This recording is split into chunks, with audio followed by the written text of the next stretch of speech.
하고 싶어요. 미러링 자체는 문제가 안 돼요. 아까부터 계속 서로 이제 얘기가 공전되는 이유가 뭐냐면 미러링이 문제가 아니라 미러링의 수위를 벗어나서 누군가에게 심각한 상처를 주거나 사회에 정말 구체적인 타격을 줄 수 있는 행위를 한다면 그것이 문제가 된다는 거고, 그 어떤 범주에서 여성의 남성을 향한 것들이 회자는 오히려 지금 화제가 엄청 많이 되지만 그 정도는 오히려 그 반대적으로 딱 두 개만 비교를 해보면 남성이 여성을 향해서 하는 게 훨씬 더 많다라는 겁니다. 일례로 아까 김치녀나 된장녀 같은 단어가 나왔는데 우리 남검, 남변 이런 단어 쓰지 않습니다. 법조에서. 남판 이렇게 나와요. 작가는 여류 작가만 있잖아요. 맞아요. 그렇긴 한데 거기에 여류를 꼭 붙이잖아요. 여검, 여변, 여류 작가 이렇게 붙입니다. 그 이유가 뭐냐면 뭔가 어쨌든 여자가 무엇을 함으로써 도드라져 보이는 거예요.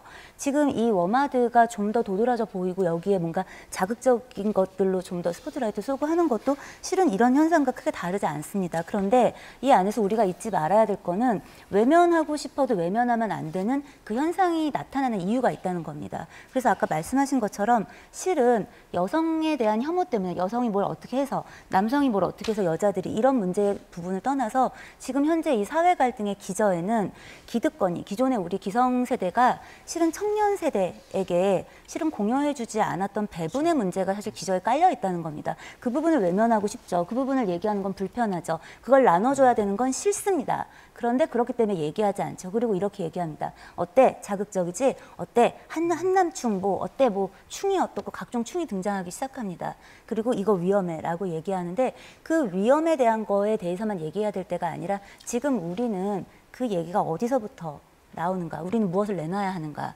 이런 것들을 좀 봐줘야 되지 않을까 아주 싶습니다. 좋은 지적이신데요. 그러니까 저는 이게 지금 페미니즘 갈등처럼 보이지만 사실은 이렇게 깊게 들어가 보면 결국 세대 갈등이 있어요. 그러니까 엄마도 보면은 나이 든 남자들에 대한 어떤 분노들 이런 것도 굉장히 강해요. 그러니까 거기에 따라서 당연히 이제 어린이에 대한 분노들도 오는, 왜냐하면 가정에 대한 자기들의 어떤 가족들이 자기들의 주는 구속에 대한 어떤 분노 이런 것들이 상당히 투영되어 있습니다. 그러니까 그게 그분들이 표현하는 말 그대로를 이해하면 안 된다는 거죠. 그 안에는 분명히 상당히 왜곡되어 있는 어떤 상징적으로 왜곡되어 있는 지점들이 있기 때문에 그것을 독해내야 되는 것이고, 거긴 저는 세대 갈등이 있다고 봐요. 그러니까 맘충도 마찬가지예요. 궁극적으로 세대 갈등입니다.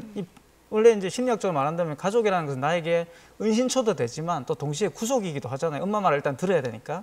거기에 대한 어떤 불편한 심기들을 내비치는 것들이 오프라인은 할 수 없으니까 온라인을 하는 거예요. 그런 식으로. 그래서 이제 스트레스를 푸는 것이고, 그게 온라인 문화가 되어버린 것이죠. 근데 결국 그 궁극적 원인은 세대 갈등, 그리고 더 내려가면 결국 계급 갈등이 있는 것이고, 이 계급 갈등과 또 남녀 문제가 우리는 분명히 연결돼 있습니다. 예를 들어서 임금 격차를 보세요. 그러니까 여성 노동자는 동일한 노동을 하더라도 남성보다 20%의 이 보수를 적게 받아요. 전체적인 어떤 수입 자체가 적습니다. 전체적인 어떤 라이프 사이클 전체를 계산해 보면 어마어마한 그 60%가 여성들은 손해를 보고 있는 거예요. 이거는 제가 지금 주장하는 게 아니라 이 통계에 나와 있는 이야기들이죠. 그러니까 이런 문제가 해결돼야 되는 거죠. 그래야지만 이 문제가 해결되는 거지, 자꾸 남녀 갈등을 강조하고 그렇게 되면 남자도 피곤하고 여자도 피곤한 세상이 된다.